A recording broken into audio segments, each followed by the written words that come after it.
كتير جدا بنسأل عنها. ازاي ابني بقى بيعاملني وحش؟ انا حاسه ان بنتي بتتجاهل تتكلم معايا وما بقتش صاحبتي زي الاول.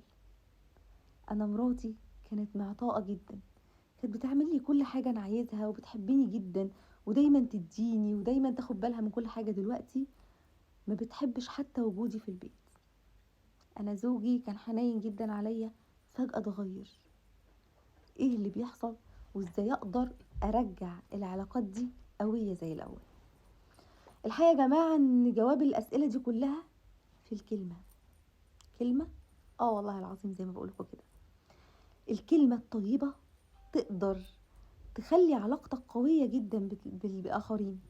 الكلمة الطيبة بتقوي الحاجات الوحشة اللي حصلت في يومنا، او المواقف اللي انا راكمتها جوه قلبك.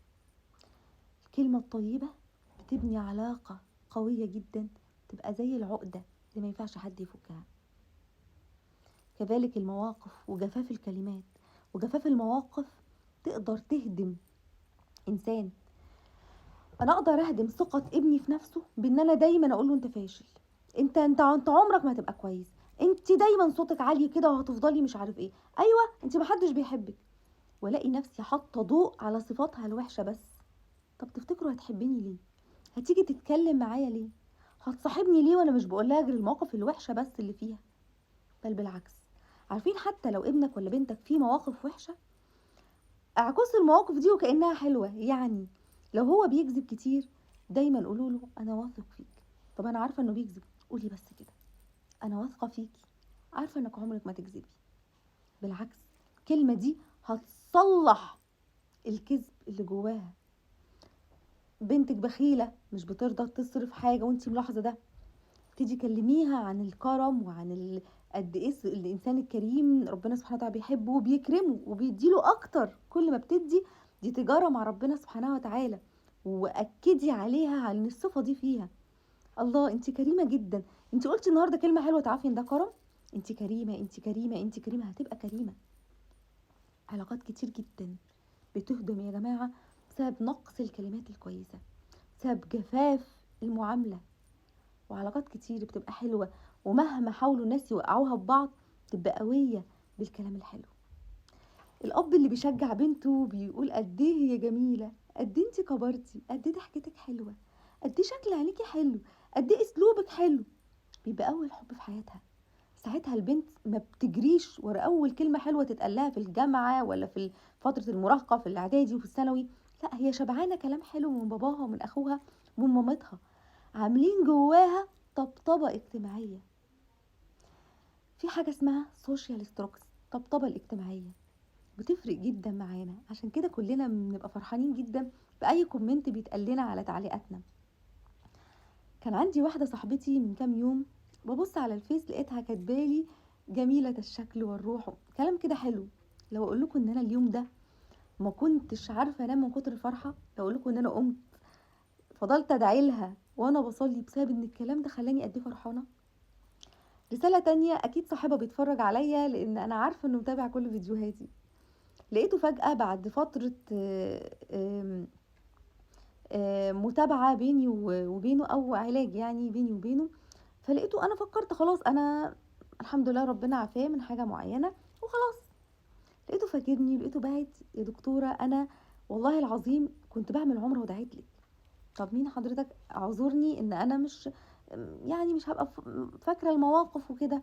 حضرتك انا كنت كذا كذا كذا، وحضرتك قلتي لي كذا، وحضرتك دعمتيني جدا، وانا كنت رايح في طريق وحضرتك وديه في طريق تاني خالص، فانا حابب اشكر حضرتك. لو اقول لكم ان انا ثقتي في نفسي وحب لنفسي زاد قد ايه بسبب الكلام ده. ايوه، مهم جدا ان احنا نقول لبعض كلام حلو.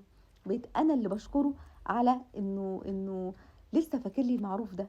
وكانت حقيقي فرحه كبيره ليا ان حد انا معرفوش يروح يعمل عمره ويدعي لي، غير ان انا ابقى موصيه حد ان يعمل كده. قد ايه ده ممكن يصلح حاجه في النفس. الرسول عليه الصلاه والسلام، كانت السيده عائشه زيها زي كل الستات، وانت بتحبني ولا ما بتحبنيش؟ فكانت بتسال زوجها الرسول عليه السلام، بتقول له وكيف حبك لي، ايه اخبار حال حبك ليا؟ فكان يقول لها هو كالعقده، طمني، حبك جوه قلبي. وكانت كل شويه كل فتره كده تقول له كيف حال العقدة؟ ها، ايه اخبار العقدة؟ ايه اخبار حبك ليا؟ يقول لها اطمني، هي زي ما هي على حالها. كان دايما بيطمنها ويقول لها انه اجمل حاجة مفرحاه انها هتبقى زوجته في الجنة. قد ايه الكلام ده يبني علاقة ويقويها مهما حصل من صدمات. الكلمة الحلوة بتفرق جدا في حياتنا، تربية عيالنا. مش لازم طبعا الحب بين الرجل والمرأة، حبك لأولادك، حبك لزمايلك في الشغل. الكلمة الحلوة مهمة جدا. انك تلاقي حد طالع عينه في حياته تقول له الله طقمك حلو قوي اللي انتي لابساه ده، ضحكتك جميلة، انتي صوتك حلو، انتي اسلوبك حلو، وتثنوا على بعض بالكلمات الجميلة. تلاقوا ده بيبني الثقة في نفسها، وثوابك عند ربنا سبحانه وتعالى حلو جدا. الحسن والحسين كانوا راحوا مسجد، فلقوا شيخ كبير بيغلط في الوضوء. يروحوا بقى ويقولوا له ايه اللي انت بتعمله ده؟ ازاي انت بتتوضى غلط كده؟ وضوءك مش نافع، هو انت راجل كبير يعني كل السنين دي بتتوضى غلط؟ ما عملش كده. فكروا واجهدوا نفسهم في التفكير ازاي نقول لهذا الشيخ ان وضوءك غلط. فاتفقوا الاتنين ان هم يروحوا له ويتوضوا قدامه. فقالوا له ممكن تحكم بينا ايهما مين فينا وضوءه افضل؟ وابتدى الحسن يتوضى واحسن الوضوء، والحسين يتوضى واحسن الوضوء. فالشيخ ادرك ان هو الوضوء غلط، بس هم ما حبوش يجرحوه. معنى كده ان الكلام مهم جدا، وعرف ان هو اللي كان بيتوضى غلط. سيدنا عمر رضي الله عنه وارضاه كان معدي فشاف ناس هم من اهل النار في النار، فما حبش يجرحهم ويناديهم ويقول لهم يا اهل النار، انما قال لهم يا اهل الضوء. خد صفة من صفات النار اللي هي الضوء وناداهم بأهل الضوء. وده معناه ان عارف كويس قوي اثر الكلمة. يا جماعة دايما في الثورات في التاريخ كنا دايما نقول ان عمر مكرم وان حسن طوبار وان الناس القادة كانوا بيعملوا ايه عشان يجمعوا الصفوف؟ دايما يبثوا فيهم الروح الوطنية بالكلمة الحلوة.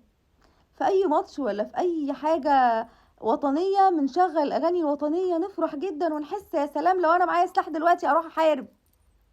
الكلمة الحلوة لها اثر كبير جدا في النفوس، والا ما كانش الرسول عليه افضل الصلاة والسلام قال ان الكلمة الطيبة صدقة. ما كانش ربنا سبحانه وتعالى صور لنا ان الكلمة الطيبة زي الشجرة اللي اصلها ثابت وفرعها في السماء تؤتي اكلها كل حين باذن ربها. يعني شجرة ثابتة مهما حصل هوا كده ولا مشاكل كده ثابتة، وايه فرعها في السماء وعمالة تدي. عايز تاخد حاجة من حد قول له كلام حلو يقويه. عايز ابنك يبقى شاطر ادعمه وقول له كلام حلو يقويه. عايز زوجتك تبقى زي ما هي حنينة ومعطاءة وتحبك دايما قول لها كلام حلو، ما تهملش تفاصيلها. واحنا بندرس في الصحة النفسية كانت الدكتورة ناهد ربنا يا رب يجعل كل حرف علمته هنا في ميزان حسناتها. انا حقيقة دايما بأشيد بطريقة تعليمها لينا. كانت بتدينا واجب بسيط كده، كانت تقعد تقول لنا النهارده اعملوا مثلا كذا مع اولادكم، مع حالة عندكم، مع في البيت عندكم. شوفوا موقف معين وقولوا على الموقف ده 5 جمل قرروها. يعني مثلا دخلت البيت الله ريحة البيت جميلة قوي. انتي رشه حاجه يا ماما معطر في البيت؟ لا والله مش رشه حاجه، ريحه البيت بتاعت كل يوم. لا يا ماما يبقى عشان انتي ان شاء الله يا رب من اهل الجنه فريحتك جميله، ان شاء الله يا رب يا ماما تبقي من اهل الجنه. ونقول كلام حلو كده. الله يا ماما لبسك حلو قوي النهارده، يا ماما تسريحه شعرك حلوه ولا على شبه مش عارفه مين. ونقعد نفس الحاجه افضل اقول عليها، وكانت تقعد تقول لنا ايدوا ده واكتبوا ايه التغيرات. فجت في واحده قالت انا وماما ما كانش في بينا عشم قوي، يعني ما كانش في بينا علاقه كويسه، دايما انتقادات. لقيت ماما بتحبني جدا وبتستنى رجوع البيت، وانا كمان بقيت احب نظره ماما ليا. يعني اتغيرت بالكلمه. الكلمه لها اثر كبير جدا. عايزين تهدموا حد اهدموه بالكلام، عايزين تقللوا ثقه حد في نفسه بالكلام. قبل ما تحاسب نفسك على رد فعل اللي قدامك حاسب نفسك على الفعل. خدوا بالكم كلمه طيبه صدقه. طلعوا الحلو اللي قدام اللي غيركم، طلعوا الحلو في الناس بالكلمة الطيبة.